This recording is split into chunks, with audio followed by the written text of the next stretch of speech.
આ શેનું મોડેલ છે? આંખને સ્કેન કર્યા પછી તમારા આખા બોડીનો રિપોર્ટ નીકળી જશે. એક તો જે આ બધા પૃથ્વી ખરે છે પરિભ્રમણ અને પરિક્રમણ તમે જોયું છે? પરિભ્રમણ કોને કહેવાય? પરિક્રમણ કોને?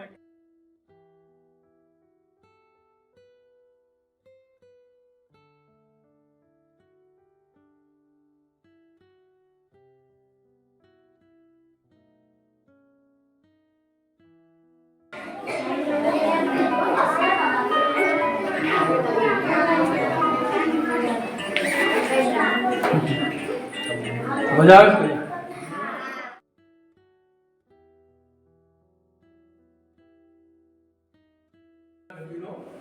ત્રીજો નિયમ, આઘાતી અને પ્રત્યાઘાતી બળ સરખા, સમાન અને પરસ્પર વિરોધી. આકાશમાં રોકેટ ઉડે છે એની પાછળનું કારણ